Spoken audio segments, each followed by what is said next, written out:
The Rambam's commentary on the laws of contamination and purification, Tumaah and Taharah, many of which appear in this week's double Torah portion, Tazria Metzora, begins with a clear statement about the nature of these commandments. The Rambam writes, "It is a clear and apparent matter that the concepts of purity and impurity are scriptural decrees, and they are not matters determined by a person's understanding, and they are included in the category of chukim, inexplicable decrees." The Rambam in Mishneh Torah, Sefer Taharah, Ilchot Mikvaot. The Rambam further explains that the contamination of Tumaah, of impurity, is not physical in nature. This is so even as the process of purification requires immersion in a mikvah, an action which might mislead us to think of Tumaah as actually affecting one's physical state of being. Here the Rambam writes, impurity is not mud or filth that can be washed away with water. Instead, the immersion is a scriptural decree and requires focusing the intent of one's heart. Therefore, our sages said, when one immersed but did not intend to purify himself, it is as if he did not immerse. Given the Rambam's rational, non-physical, as well as non-metaphysical approach to this category of Jewish ritual practice, one might expect the Rambam to refrain from attributing further meaning to the laws of Tumaah and Taharah. And yet, surprisingly, the Rambam still offers important reflections on the moral and spiritual benefits brought by these laws.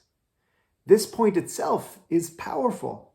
The fact that we don't know the ultimate significance of a specific area of practice should not preclude us from exploring the meaning or benefit we might personally derive from it, at least on a personal level, even as this might not match up with its metaphysical purpose or meaning. In the Mishneh Torah, the Rambam focuses on the moral dimension of purification. He writes, although it is a scriptural decree, there is an illusion involved. One who focuses his heart on purifying himself becomes purified once he immerses, even though there was no change in his body. Similarly, one who focuses his heart on purifying his soul from the impurities of the soul, which are wicked thoughts and bad character traits, becomes purified when he resolves within his heart to distance himself from such counsel and immerse his soul in the waters of knowledge. And Ezekiel states, I will pour over you pure water, and you will be purified from all your impurities, from all your false deities. I will purify you. Although this is quite possibly not the reason for these commandments, the laws of Tumaah and Taharah may nonetheless create cyclical, ritual opportunities for self-reflection and moral perfection. One's immersion in the mikvah could inspire inner purification or demarcate the conclusion of a process of moral transformation. Seen this way, the mikvah holds no magic, but instead presents a potentially powerful human tool. In the Guide for the Perplexed, the Rambam introduces a different idea altogether. The Rambam writes, the objective of the sanctuary was to create in the hearts of those who enter it certain feelings of awe and reverence, in accordance with the command, you shall reverence my sanctuary. But when we continually see an object, however sublime it may be, our regard for that object will be lessened, and the impression we have received of it will be weakened. Our sages, considering this fact, said that we should not enter the temple whenever we liked, and pointed to the words, make thy foot rare in the house of thy friend. For this reason, the unclean were not allowed to enter the sanctuary, although there are so many kinds of uncleanliness that at a time, only a few people are clean. In this passage, the Rambam outlines an important spiritual principle. The lack of access to the temple And as a result, the disruption to religious practice during periods of Tumaah can deepen our sense of reverence for the temple and for temple practice.